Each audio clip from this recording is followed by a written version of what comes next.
Paz do Senhor, meus irmãos e minhas irmãs, sejam muito bem-vindos a mais uma aula da classe de adultos da nossa EBD da Igreja Marcas do Evangelho. Eu sou a professora Areta e nessa manhã estarei com vocês para que nós façamos o nosso estudo da lição de número 9. A lição de número 9, cujo título é As Histórias e as Poesias Falam ao Coração. É um privilégio e uma oportunidade muito maravilhosa de estarmos aqui nesta manhã para dividirmos com você aquilo que Deus falou ao nosso coração e aquilo que Deus nos fez aprender durante esse período de estudo. Então, eu quero desejar as boas-vindas também aos nossos visitantes nessa manhã. Nós estamos muito honrados e muito felizes com a presença de cada um de vocês na nossa EBD Online. Sejam bem-vindos ao nosso canal. Faça a sua inscrição, se você ainda não fez, lá no canal. Curta esse vídeo e os outros demais que temos nos nossos canais, ative as suas notificações e compartilhe esse vídeo para que mais e mais pessoas tenham acesso à palavra de Deus, amém? Siga-nos também nas demais redes sociais, além do YouTube, no nosso canal Marcas do Evangelho, temos lá o nosso Instagram, @Marcas do Evangelho, e o site marcasdoevangelho.com, no qual você vai encontrar, inclusive, material de estudo bíblico, amém? Seja também, se você ainda não faz parte de nenhuma igreja, de nenhuma congregação, seja também o nosso aluno na EBD, a Escola Bíblica Dominical, a melhor escola do mundo, a melhor e a maior escola do mundo. Então, não fique de fora, se matricule, nos procure nas redes sociais, nos procure pelo site, mande um e-mail ou venha até nós e seja um aluno participante da EBD Online, amém? Então, como eu disse anteriormente, hoje nós estamos na lição de número 9, hoje dia 27 de fevereiro. As histórias e poesias falam ao coração. Vamos orar para dar início a essa aula. Senhor, meu Deus e meu Pai, te louvo e te bendigo, Senhor. Eis-me aqui nesta manhã como tua serva. Não atente, Senhor, para minha pequenez, para minha baixeza, para minha falta de conhecimento, mas, Senhor, fala ao teu povo, Senhor, nesta manhã, porque só o Senhor pode fazer qualquer coisa. Eu de mim, Senhor, não tenho nada de bom para oferecer ao teu povo, mas o alimento está na tua palavra. Então, que seja a tua palavra, Senhor, nesta manhã, falando aos corações do teu povo. Usa-me como instrumento em tuas mãos. Em nome de Jesus, amém. Amém, meus irmãos. Então, vamos dar início a esta lição, mas antes eu gostaria de fazer um apanhado, um compilado rápido sobre o que nós temos aprendido nesse primeiro trimestre de 2022. Estamos com uma revista muito rica em lições, muito rica em conhecimento, a supremacia das Escrituras e a inspirada, inerrante e inefável Palavra de Deus. Então, tem sido muito abençoador acompanhar cada lição a cada domingo. Nas 3 primeiras lições, meus irmãos, nós vimos sobre a autoridade da Palavra de Deus, que foi outorgada pela inspiração do Espírito Santo, e isso faz das Escrituras inerrantes, ou seja, são verdadeiras em tudo quanto diz. As Escrituras são verdadeiras e inerrantes por conta dessa autoridade que é outorgada a ela pelo Espírito Santo. As lições de 4 a 7, nós vimos um pouco da estrutura da Bíblia, como e por que ela foi estruturada da maneira como nós conhecemos, e fazer dessa palavra de Deus, da palavra de Deus, um guia para a vida, a nossa regra de fé e de prática, e que gera nas pessoas uma verdadeira transformação, que ocorre de dentro para fora. E a lição 8, que foi a última lição que nós vimos antes dessa, que Jesus é a mensagem central da palavra do Senhor. Amém? Então, a nossa lição 9, vamos iniciar aí com o nosso texto áureo da lição. O texto áureo está em Salmos 119, versículo 107. Estou aflitíssimo. Vivifica-me, ó Senhor, segundo a tua palavra. A verdade prática dessa lição, meus irmãos, é que os livros históricos e poéticos mostram a soberania e a sabedoria divinas. O relato dessas verdades produz fé e esperança em nossos corações. E agora vamos partir, então, para a nossa leitura bíblica em classe. A leitura bíblica em classe de hoje está em Deuteronômio 6, 20 a 25 e Salmos 119, de 105 a 108. Nós vamos fazer agora essa leitura bíblica em classe. Deuteronômio 6. Quando teu filho te perguntar no futuro, dizendo: que significam os testemunhos e estatutos e juízos que o Senhor nosso Deus vos ordenou? Então dirás a teu filho: éramos servos de Faraó no Egito, porém o Senhor com mão forte nos tirou do Egito. E o Senhor, aos nossos olhos, fez sinais e maravilhas grandes e terríveis contra o Egito, contra Faraó e toda a sua casa. E dali nos tirou para nos levar e nos dar a terra que jurara a nossos pais. E o Senhor nos ordenou que cumpríssemos todos estes estatutos, que temêssemos ao Senhor nosso Deus, para o nosso perpétuo bem, para nos guardar em vida, como no dia de hoje. E será para nós justiça, quando tivermos cuidados de cumprir todos estes mandamentos perante o Senhor nosso Deus, como nos tem ordenado. Salmo 119. Lâmpada para os meus pés é a tua palavra, e luz para o meu caminho. 106. Jurei e o cumprirei, que guardarei os teus justos juízos. Estou aflitíssimo.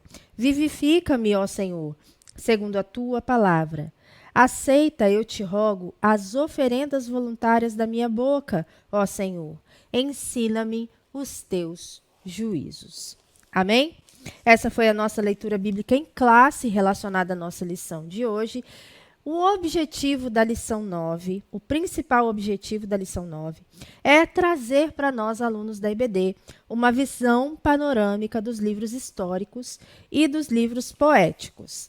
Então, nós temos que compreender ao longo da lição que as narrativas presentes nos livros de Josué a Crônicas apresentam a experiência de Israel com Deus. E a literatura poética e a sapiencial apontam para a sabedoria e verdade divinas. Amém? Então, esses são os objetivos principais da nossa lição 9. Entender como esses livros afetam na vida diária do cristão. Nós vamos aí, a nossa introdução da lição, fazer uma leitura geral. A Bíblia faz uso de gêneros literários para expressar a revelação divina. Para contar as histórias do povo de Deus, os livros históricos servem-se da literatura chamada de narrativa. Os livros poéticos e de sabedoria recorrem ao texto lírico com o propósito de despertar sentimentos. Então, o que eu queria destacar aí com os irmãos é que não é de se admirar que a palavra de Deus ela seja fonte de inspiração também para a literatura secular, meus irmãos. Eu diria até que é possível, nós não temos esses registros históricos, mas é possível que gêneros literários tenham surgido a partir dos escritos bíblicos, né? Nós não temos esses registros, mas é possível dizer isso, afinal de contas, a Bíblia é um livro antiquíssimo. Né? E nós sabemos que tudo que o homem faz de bom é inspirado por Deus. E nós temos aí uma crítica literária que se chama Berna Gonzalez Harbour. No jornal É o País, na edição de 24/11 de 2015, essa crítica literária ela diz o seguinte: não tenham medo, escritores e leitores. Podemos nos empanturrar, nos saciar de romances policiais, históricos de perdas, realistas, góticos ou açucarados, mas sempre nos restará a Bíblia como matéria-prima. Os Velhos e Novos Testamentos crescem nestes meses como um universo literário amplo no qual todos os registros são possíveis. Várias obras recentes mergulham e reescrevem à sua maneira bastante salutar alguns episódios, e sua atualidade é absoluta. Essa é uma crítica literária, uma mulher que tem familiaridade com a palavra de Deus, e ela diz exatamente aquilo que Billy Graham já afirmava há algum tempo, né? Que a Bíblia ela é mais atual do que o jornal de amanhã.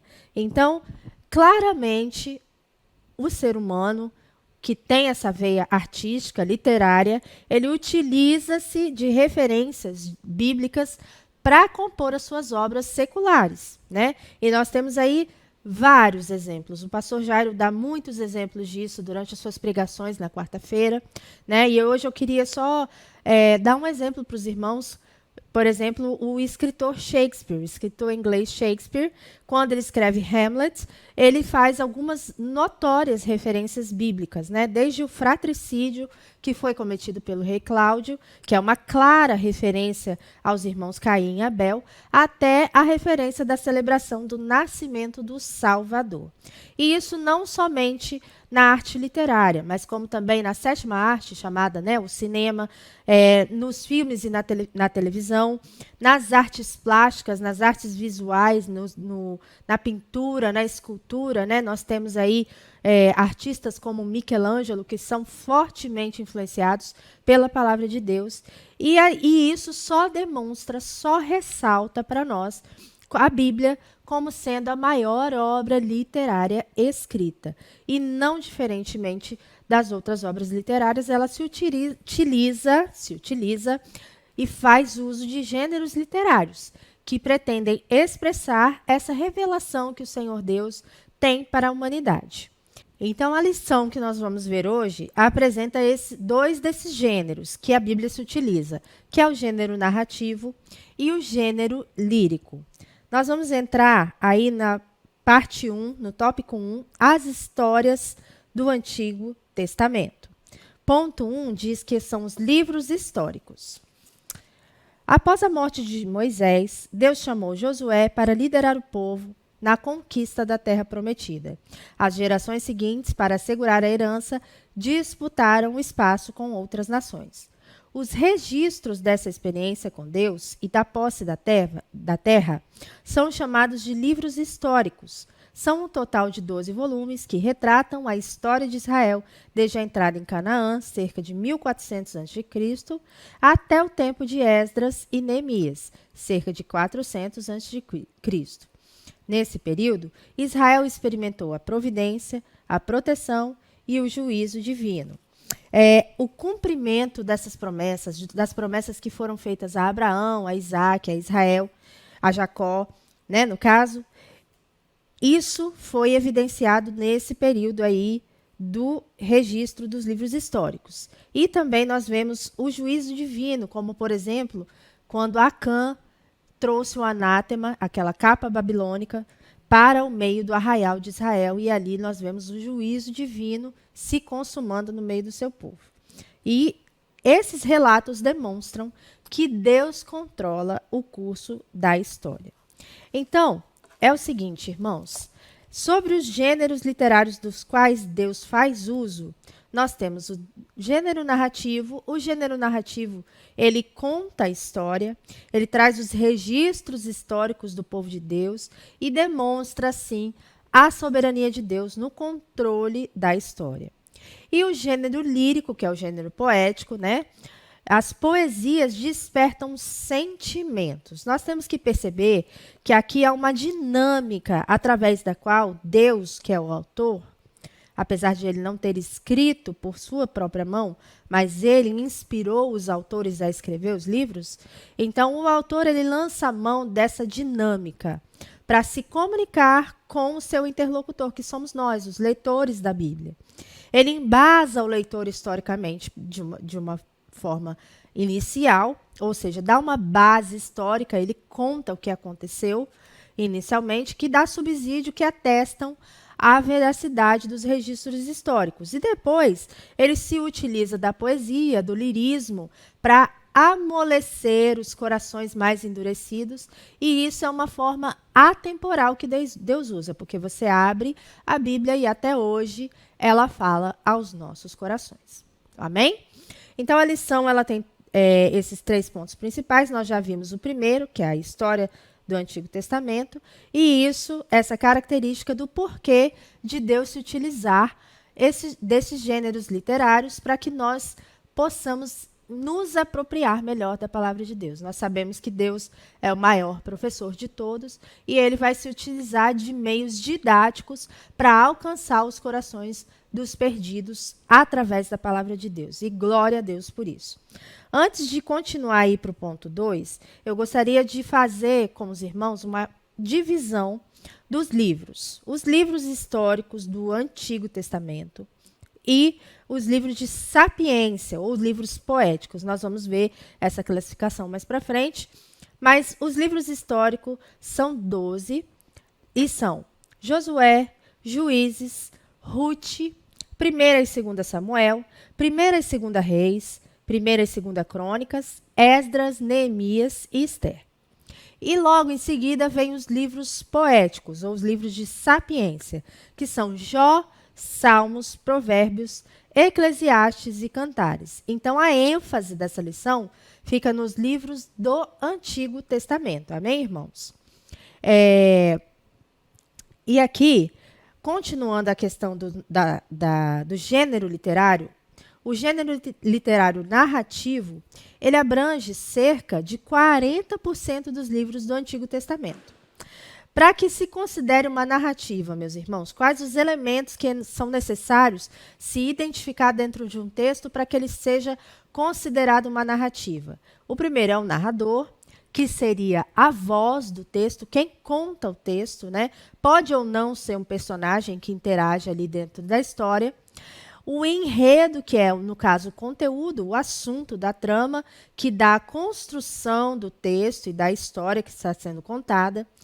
Os personagens, que são os protagonistas, os antagonistas e os coadjuvantes. E o tempo, que é o período em que a história ocorre, a história se passa. Então, esses elementos, narrador, enredo, personagens e tempo, são necessários para que um texto se caracterize como narrativa. E as narrativas, meus irmãos, são, antes de tudo, histórias acerca daquilo que Deus fez na vida das pessoas. Isso concernente à Bíblia, a palavra de Deus. Então, as narrativas são as histórias que Deus, de como Deus agiu na vida das pessoas e como também do modo que ele utilizou-se das pessoas por intermédio delas para fazer coisas grandiosas. E nós temos todas essas características presentes nesses 12 livros históricos que foram citados anteriormente. Desse modo, os livros do Antigo Testamento retratam a história da nação de Israel. Amém? Acho que ficou bem claro a questão da narrativa, do que esse gênero literário representa e de como ele está presente na palavra de Deus. Então, Deus se utiliza de recursos literários para falar com o seu povo através da sua palavra. E para que seja considerado narrativa, precisa ter narrador, enredo, personagem e tempo. Subtópico 2, as histórias dos juízes. Depois de Josué, os juízes governaram Israel até o profeta Samuel. São cerca de 400 anos de história, com a atuação de 12 líderes, que são um grupo de anciãos que, no caso, irmãos, foram perdendo a autoridade sobre o povo de Israel. Nesse período de juízes, a teocracia, que é o governo de Deus, direto de Deus, é o comando dessa nação. Contudo, Deus precisa de líderes que o representem na terra. Né? E o que estava acontecendo ali no período dos juízes? Havia uma certa ausência da liderança. A liderança, ela não era combativa, ela não era presente. Né? E aí também não tinha força, não tinha representatividade perante o povo.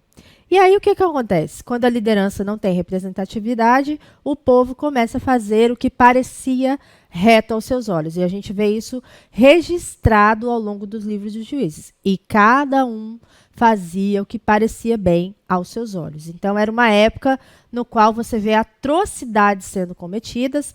Eu sempre me lembro daquela passagem, né, da concubina, do levita, no qual ele faz com que a concubina dele seja violentada, estuprada a noite toda pelos homens da cidade na qual ele estava hospedado e depois manda o corpo dela esquartejado por todas as tribos de Israel.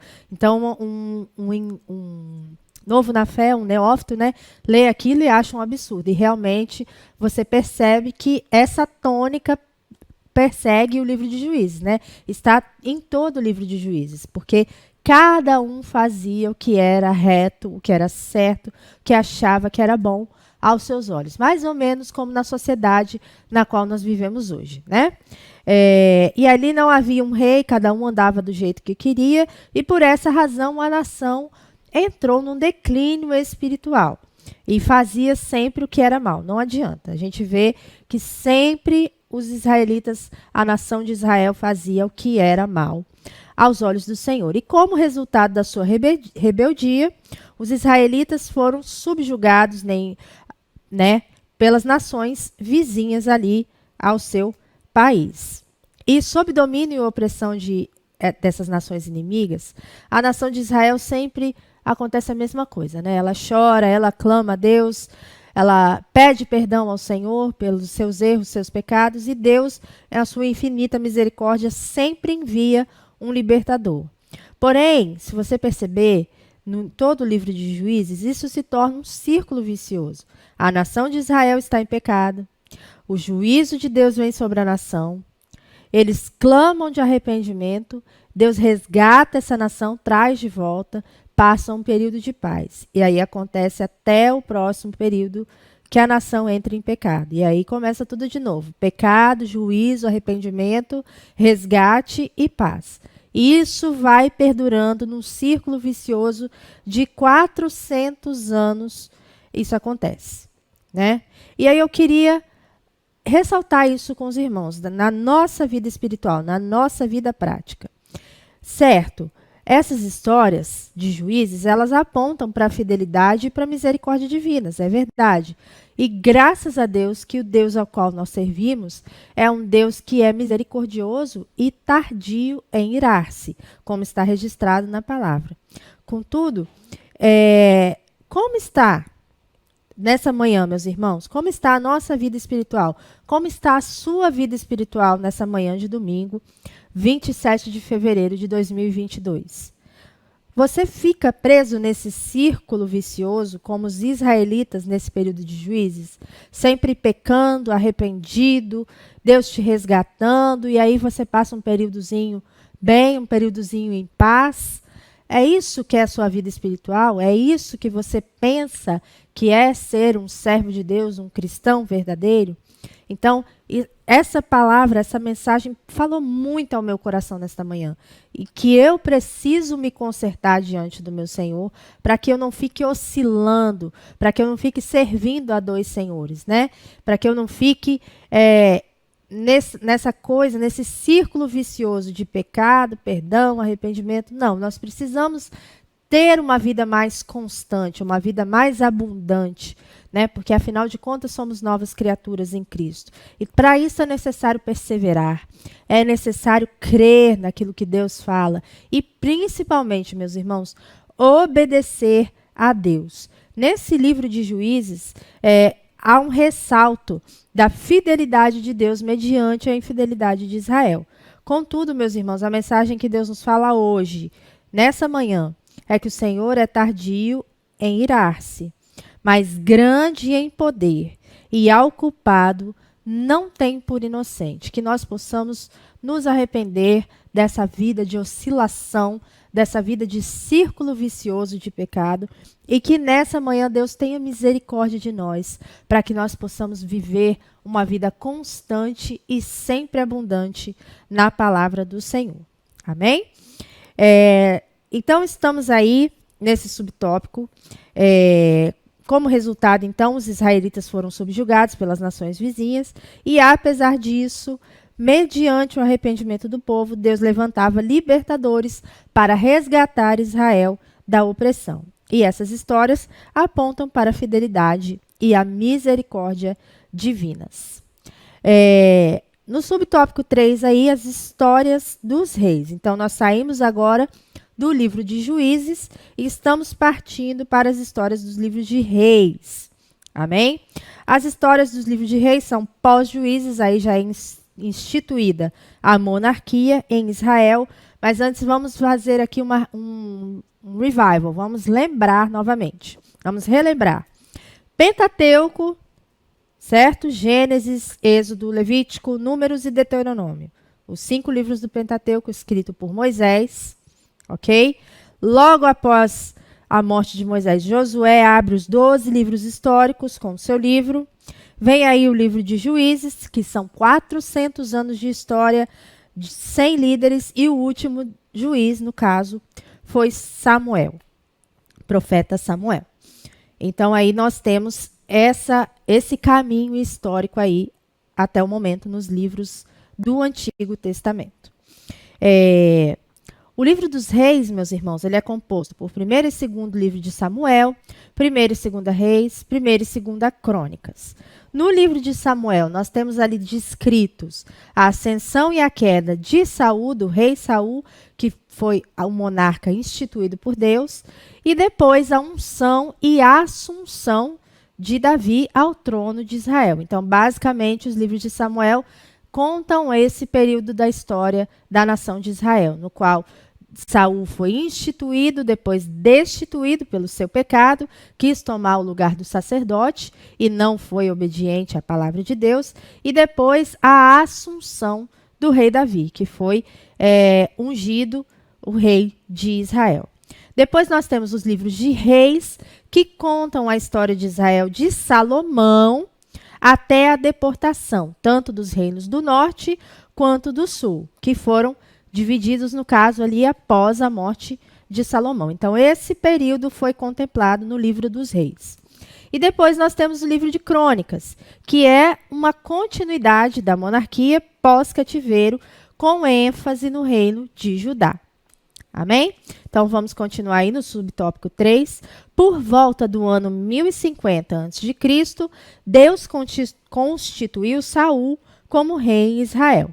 Porém, Saul fracassou. Então, Davi foi escolhido e recebeu a promessa de um reino que não teria fim. Que nós sabemos que essa promessa de um reino que não teria fim foi cumprida em Jesus. Salomão lhe sucedeu, e após a sua morte, o reino se dividiu, Israel no norte, Judá no sul. Ambos os reinos rebelaram-se contra Deus e foram para o exílio. A mesma coisa que acontecia lá em Juízes aconteceu também lá em Reis. Em 722 a.C., Israel foi conquistado pelos assírios e em 586 a.C., Judá caiu ante a Babilônia. Mas em 1539, cumprindo sua promessa, Deus restaurou o trono de Davi. E do reino de Judá, a esperança messiânica se cumpriu em Jesus. Isso está registrado lá em Lucas 1, 32 a 33. Ou seja, as histórias de reis, as narrativas de reis, mostram que os planos do Senhor, de maneira nenhuma, podem ser frustrados, mesmo mediante ao tamanho do pecado da nação de Israel. O que nós temos aqui de síntese desses livros, que tanto o Reino do Norte quanto o Reino do Sul fracassaram na observância da palavra. Eles andaram na idolatria e andaram no caminho da imoralidade sexual. E a gente sempre vê ali registrando essa característica, né, dos reis de Israel. E ele fez o que era mal aos olhos do Senhor. A maioria sempre mal aos olhos do Senhor. Mas tem alguns que são registrados como fizeram o que era reto aos olhos do Senhor. Mas sempre tem assim, né? Ele fez o que era reto aos olhos do Senhor. Contudo, os altos não foram retirados.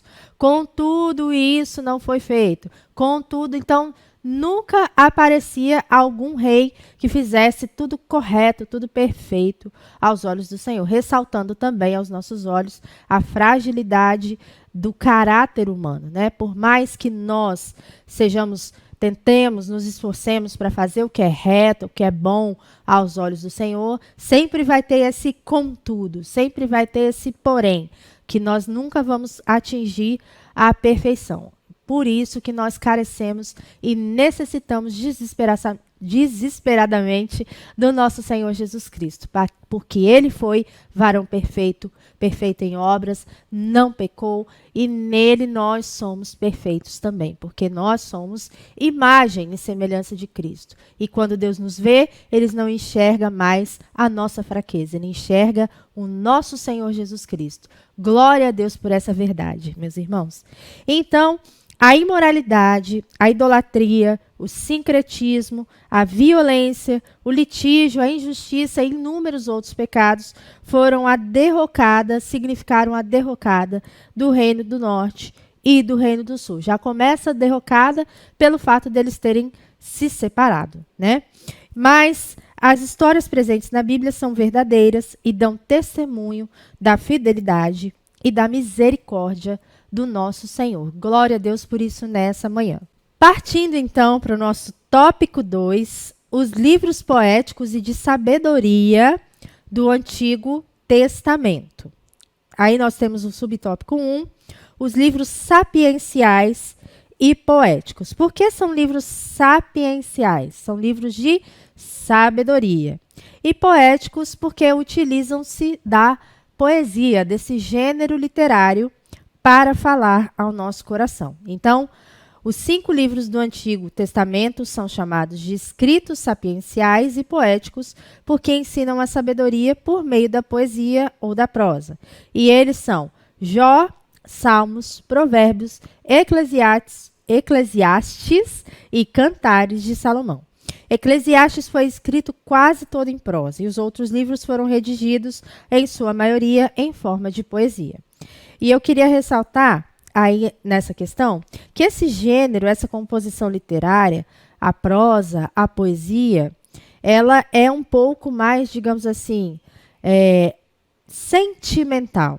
Ela desperta sentimentos. Tanto é que a maioria dos salmos são musicados, eles são músicas tocadas no culto, né?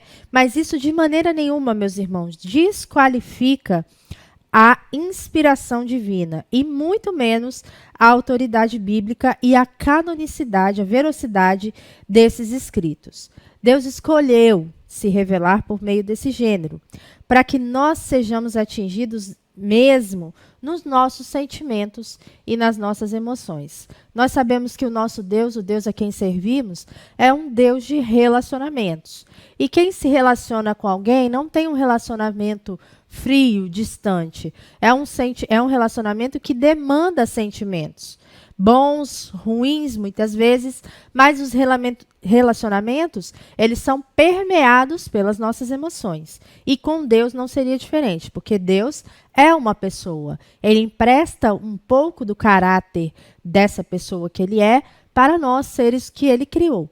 Não é mesmo? Então, se somos a imagem e semelhança de Deus, nós temos sentimentos como Deus tem. Né? Nós vemos aí ao longo da palavra, Deus se compadeceu, Jesus teve íntima compaixão de alguém, por isso foi lá e o curou, por isso foi lá e o salvou. Deus é um Deus que se ira todos os dias, a raiva, a cólera de Deus, uma ira santa, uma ira justa que não tolera o pecado. Deus se move de compaixão pela nação de Israel e levanta libertadores para que eles sejam salvos. Então ali a gente vê ao longo da palavra de Deus os sentimentos que Deus tem sendo revelados. E esses sentimentos em relação ao homem. Então não seria diferente, não seria de se espantar que ele se utilizasse de gêneros poéticos para falar ao nosso coração. E eu quero deixar aqui para os irmãos o Salmo 45, 1. O meu coração ferve com boas palavras, falo do que tenho feito no tocante ao rei. A minha língua é a pena de um destro escritor. Então, ali o salmista está expressando essa questão de como ele fala, como ele se relaciona com Deus através das palavras. Então, o que ele fala é a pena de um escritor, é alguém que escreve inspirado pela beleza, pelo amor, por todo o caráter divino, não é mesmo? Porque Deus é um ser maravilhoso, surpreendente, que muitas vezes não cabe no nosso intelecto, mas o nosso coração sente e quer expressar isso para o nosso Senhor. Para os irmãos que não sabem, nós temos um pastor aqui na nossa igreja que é um pastor poeta. E eu oro a Deus para que um dia ele revele mais esse dom dele, que é o pastor Evander. Um abraço para o pastor Evander e sua esposa. Ele é um poeta de mão cheia, meus irmãos. Cada poesia que eles escrevem que são inacreditáveis. Eu amo ler os textos dele. Um dia, em nome de Jesus, ele vai publicar esses textos para a glória de Deus. E são textos, na sua maioria, como diz aqui no Salmo 45, que fala boas palavras sobre o rei. Né? E você nota ali a entrega que ele tem em cada palavra e que expressa realmente o amor que ele tem pelo Senhor Jesus. Então, que se você ainda não leu, vai lá e fala, pastor Evander, me mostra um texto, me mostra uma poesia sua. Eu garanto que você não vai se arrepender, porque é maravilhoso, é lindo demais. Assim como a palavra de Deus, o livro de Salmos, né? Riquíssimo, maravilhoso, e que é escrito todo em poesia. Então, a poesia ela serve para isso também, para suscitar em nós esses sentimentos em relação ao nosso Senhor. Continuando no subtópico 2 aí, Eclesiastes, Provérbios e Jó. Os judeus identificavam 3 grandes livros como poéticos, que são Jó, Salmos e Provérbios. Mas na classificação da Vulgata Latina, irmãos, incluiu-se esses livros didáticos, Eclesiastes e Cantares de Salomão. Por que são considerados livros didáticos? Porque ele tem ensinos de sabedoria para a vida prática humana. E nós vamos ver um pouco sobre isso agora. O tema de Eclesiastes, o tema do livro central, está resumido na frase tudo é vaidade, que está em Eclesiastes 1 e 2. Isso indica a efemeridade, quão passageira é a vida humana. Né? Por isso, no final, o autor declara que o sentido da vida é teme a Deus e guarda os seus mandamentos. Eclesiastes vem da tradução grega do hebraico, aquele que convoca uma congregação. Eclesiastes 1:1, a expressão usada logo no início do livro é o pregador. Então, o pregador reuniu, convocou a congregação e começou a dar, entre aspas, uma pregação. Começou a pregar. Para os irmãos que estão chegando agora, e aqueles que não se lembravam, gostaria de lembrar os irmãos que no nosso canal existe uma playlist maravilhosa que começou em 25 de março de 2020, que foram uma série de sermões expositivos com 25 sermões em Eclesiastes, que o nosso pastor Jairo fez um estudo exaustivo sobre o livro de Eclesiastes. Maravilhoso conteúdo. Então, para você que ainda não viu, vá lá no nosso canal, aqui no nosso canal, né?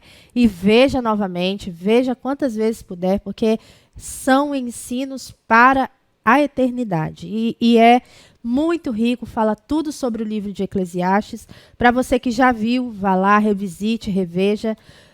Tem um dos vídeos que está com mais de 2.000 visualizações, porque o ensino é realmente maravilhoso. Então, revisitem essas pregações, essa série de pregações positivas, porque há muito conhecimento nisso, né? Nós não podemos perder essas coisas que ficam registradas no nosso canal. Então, aqui é uma síntese, né, do livro de Eclesiastes. O tema de Provérbios, do livro de Provérbios, afiança que o temor do Senhor é o princípio da sabedoria, da ciência, ensinando que observar os princípios divinos nos faz pessoas sábias. E ali Provérbios, na tradução grega, quer dizer ser como ou comparado com.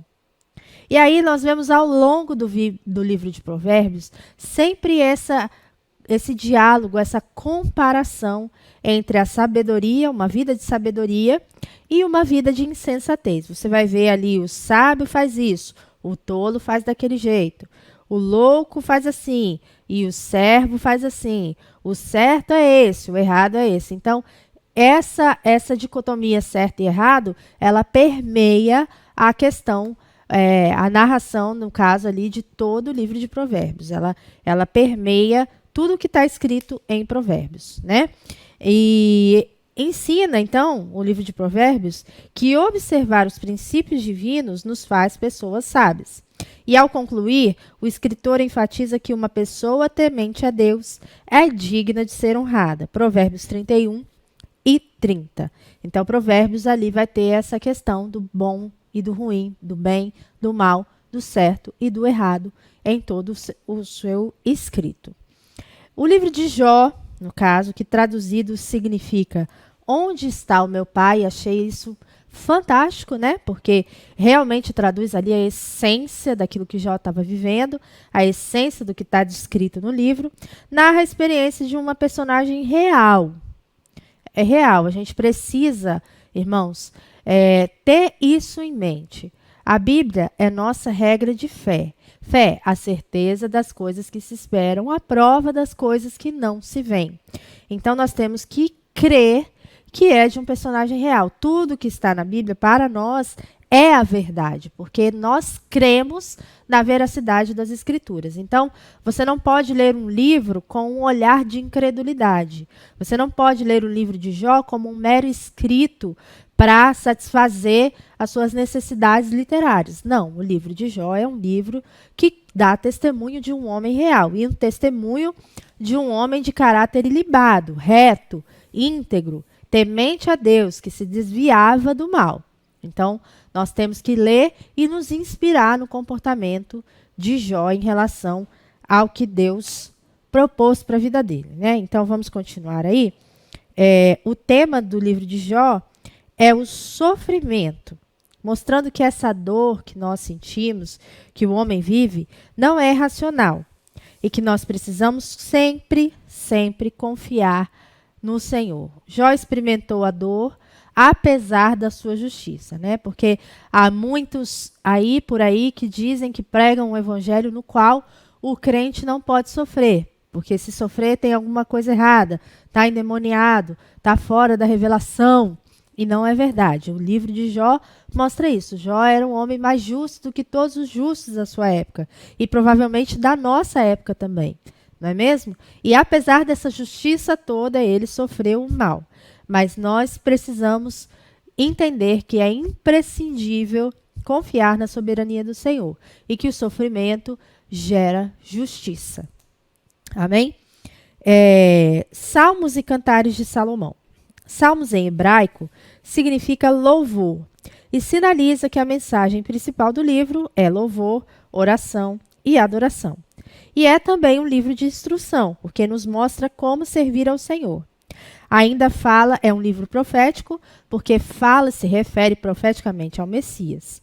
E nesses aspectos, considera-se como verso-chave o Salmo 29:2. Dai ao Senhor a glória devida ao seu nome. Adorai o Senhor na beleza da sua santidade. O livro de Cantares, por sua vez, ilustra o compromisso, a intimidade e o amor que deve existir no casamento.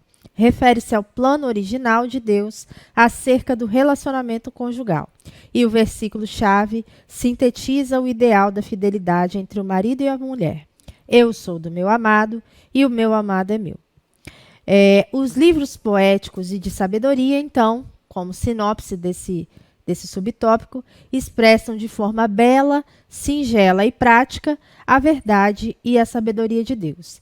E agora eu quero ressaltar algo sobre o livro de Salmos, um auxílio sobre o livro de Salmos, que é uma coletânea de poesia hebraica, que, obviamente inspirada pelo Espírito Santo, descreve a adoração e as experiências espirituais do povo de Deus no Antigo Testamento.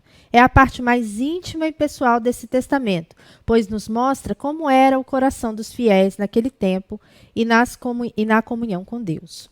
Nos livros históricos da Bíblia, Deus fala acerca do homem. Nos livros proféticos, Deus fala ao homem e nos Salmos, o homem é quem fala a Deus. Olha que legal. Nos livros históricos, Deus fala sobre o homem.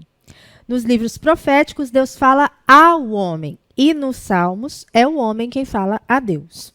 A alma do crente pode ser comparada a um órgão cujo executor é Deus. Nos Salmos, percebe-se como Deus toca todas as emoções da alma piedosa, produzindo cânticos de louvor, confissão, adoração, ações de graças, esperança e instrução. Até hoje não foi achada linguagem melhor para nós que nos expressemos diante de Deus. As palavras dos Salmos são a linguagem da alma, né? Meyer Pearlman é quem disse isso no seu livro Salmos, Adorando a Deus com os Filhos de Israel. Então, e é verdade, né, irmãos? Quantas vezes nós não sabemos como nos expressar, como nos dirigir a Deus, e aí você vê ali a forma como você se dirige a Deus, justamente ali nos Salmos, né? Os Salmos são um dos livros mais conhecidos e até preferidos de muitos crentes, muitos cristãos, exatamente por causa dessa tônica singela, dessa tônica poética, porque expressa a verdade e a sabedoria de Deus. Ponto 3, agora, uma mensagem ao coração. Ponto 1, uma mensagem de soberania. A Bíblia descreve o que Deus fez na vida das pessoas e por meio delas. Por exemplo, Deus conduziu Josué na travessia do Jordão. O feito favoreceu o acesso à terra prometida.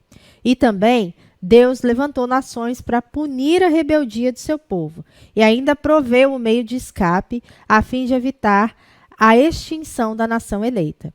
Ele resgatou da Babilônia o remanescente, conforme a promessa feita a Davi. Foi ele quem conservou a nação de Judá e assim preparou o caminho para a vinda do Messias. Assim sendo, nosso coração deve se aquietar, porque Deus é soberano. Ele age na história e nada acontece fora da sua vontade. Então, essa é uma das maiores dificuldades do ser humano. Por quê? A razão é simples. Nós gostamos de ter o controle sobre as coisas, né? Deus nos criou para governar. Nós vemos lá em Gênesis, Deus criou o homem para governar sobre a criação. Contudo, ele não nos deu o direito de governar sobre tudo. Há coisas que é ele quem governa, é ele quem decide, não é mesmo? Mas nós, na nossa soberba, na nossa petulância diante de Deus, nós queremos controlar todas as situações, que são geralmente incontroláveis, porque nós não temos esse poder. Então, o que acontece? Muitas vezes o homem se rebela contra Deus por causa de não poder controlar certas situações, como, por exemplo, a morte, correto? Então, você vê assim, inúmeras pessoas feridas com Deus porque um ente querido faleceu e ele achava que não era a hora dessa pessoa falecer, ele não pôde fazer nada, não pôde controlar a situação e se rebela contra Deus. Então, nós que somos cristãos temos que entender cada vez mais, porque passaremos por isso fatalmente, temos que entender que é a soberania, é o controle de Deus, quem dirige e governa todas as coisas. Não nos cabe a nós decidir momentos, decidir passagens, decidir se vai acontecer tal coisa ou não. É a soberania, é a economia de Deus. Até aqui é a mão do Senhor quem dirige e quem guia o homem, não é? Nós vemos aí o Covid tem matado milhares de pessoas, agora começou aí a guerra entre a Rússia e a Ucrânia, né? A Rússia acabou de atacar a Ucrânia e nós ficamos assistindo a isso atônitos, né? E esperando o momento em que Deus vai agir. E nós sabemos que é Ele quem tem governado essa história, é Ele que tem levado todos esses caminhos para um fim maior, que nós estamos prestes a ver a volta do seu Filho Jesus, né? Então, nós temos que crer, nós temos que confiar e guardar o nosso coração para que não entremos em desespero com essas situações, porque Deus está no controle de todas as coisas. Amém? Uma mensagem também de sabedoria. Deus é a fonte de sabedoria e o propósito da sabedoria é agradar a Deus. Desse modo, todo o conselho prático está subordinado à sabedoria divina. Dentre eles citamos andar retamente, Provérbios 2:7, fugir da luxúria, Provérbios 2:16, não ser preguiçoso, Provérbios 6:6, manter boa reputação, Provérbios 22:1, Tomar cuidado no falar, Eclesiastes 5. Não confiar no dinheiro, Eclesiastes 5:10. Viver com alegria, Eclesiastes 9:7. Remir o tempo, Eclesiastes 12:1. Manter a integridade, como Jó fez em 1:22. Aceitar a repreensão, Jó 5:17. Confiar no Senhor, Jó 19:25. E desfrutar do verdadeiro amor, Cantares 8:7. No entanto, essas ações não devem ser observadas de forma legalista, como lei, né, irmãos? Como fariseus. Elas devem ser resultado do toque divino no coração humano. Quem foi transformado de verdade, ele não tem dificuldade em observar essas coisas, porque foi transformado. É o que eu falei no início, é de dentro para fora, é a mudança de mente, né? Então, essas coisas não são dificultosas ao que foi transformado. Mas quem leva isso como legalismo é um peso, é um fardo muito difícil de ser carregado. E também o ponto 3, uma mensagem de adoração. Os salmos possuem a peculiaridade de expressar as mais profundas emoções do coração humano, tais como medo, angústia, tristeza, força, segurança e alegria. Também reflete o ideal divino da espiritualidade e da adoração. Entre outros retratos da vida espiritual, destacam-se o coração que confia, o coração contrito, o coração que glorifica, o coração agradecido e o coração arrependido. A fim de manter a verdadeira adoração em todas as circunstâncias da vida, o salmista descreveu a conduta por ele adotada. Escondi a tua palavra no meu coração, para eu não pecar contra ti. Então, do coração do homem procedem as fontes da vida. E é essa mensagem que os livros eles trazem para nós. Nós devemos guardar os nossos corações, porque nele o sentimento do coração estão impressos na história e na poesia da Bíblia e nos ensinam a respeito da verdadeira adoração. Então, o nosso coração tem que estar cheio da palavra do Senhor, para que nós não venhamos a pecar contra ele, né? E aí, quanto mais cheios somos da palavra de Deus, melhor nos conduzimos perante esse mundo. Melhor é a nossa conduta, melhor é o nosso testemunho. E partimos aí para a conclusão da nossa lição. A experiência do povo de Deus na conquista e posse da terra prometida aponta para a soberania divina. O texto bíblico em prosa e poesia revela a sabedoria divina, que deve ser aplicada em nosso viver diário. Essa mensagem alegra o nosso coração, serve de bom remédio e conserva saudável o nosso espírito, alma e corpo. Então, Deus, como grande artista que é, na sua criação se revela a sua arte. Não seria diferente ele revelar-se de uma maneira mais artística pelo gênero literário, narrativo e poético em sua palavra, porque a essência do homem é a essência de Deus. Então, se o homem é um ser artístico por sua natureza, é porque ele carrega em si a essência de Deus. Um pouco de Deus está em cada um de nós.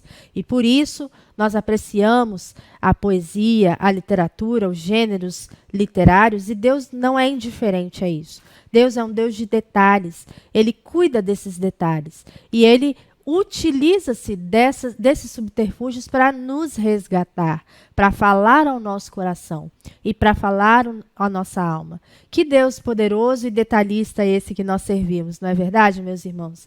E como nós amamos a palavra do Senhor, como nós nos regozijamos ao ler um texto em Salmos, um texto em Provérbios, um texto narrativo em qualquer um dos livros de história.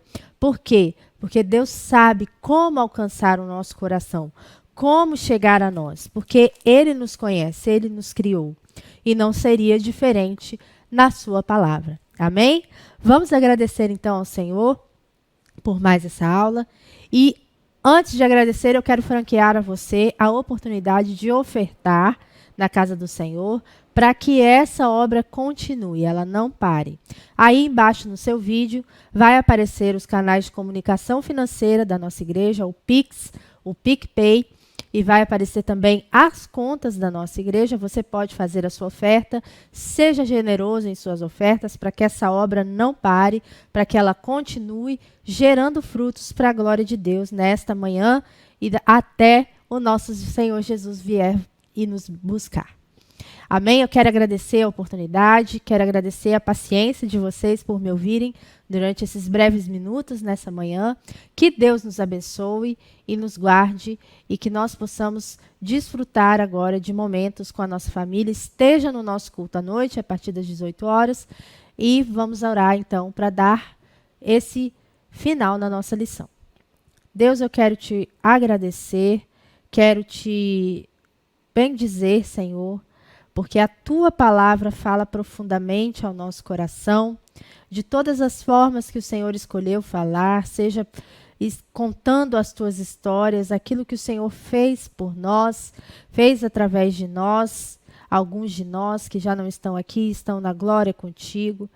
Eu quero te agradecer, Senhor, por nos oportunizar, Senhor, a falar contigo através de escritos que saem do nosso coração. O nosso coração carrega a tua essência, carrega aquilo que o Senhor é, Senhor. Então eu te louvo, Senhor, porque o Senhor não economiza nos meios para nos trazer para si. O Senhor não economiza, Senhor, na beleza das palavras, Senhor, para falar conosco através da sua palavra. O Senhor é um Deus que nos ama verdadeiramente, que tem cuidado de detalhes em nossas vidas. Ó Deus, e por isso nós somos gratos e alegres em servir a um Deus que é tão maravilhoso, Senhor, em todos os aspectos. É um Deus que realmente tira, Senhor, o nosso fôlego, tamanha beleza. E nós te louvamos nessa manhã por esta palavra, por esses livros que o Senhor inspirou os teus servos a escreverem, para nos deixar registrado a história dos nossos ancestrais, dos nossos pais na fé, para deixar registrado o quanto que eles têm, Senhor, sofrido com o pecado. Mas esse sofrimento, Senhor, ele foi diminuído através do teu Filho amado na cruz. Porque realmente, Senhor, nós temos o privilégio de sermos chamados seus filhos, porque o Senhor Jesus nos resgatou. E por isso, nessa manhã, estamos muito alegres, Senhor. Te louvamos e te bendizemos pela tua palavra, que é inefável, inerrante e maravilhosa e nos transforma de dentro para fora. Te louvo e te bendigo, Senhor. Em nome de Jesus. Amém. Muito obrigada. Deus te abençoe. Um bom domingo.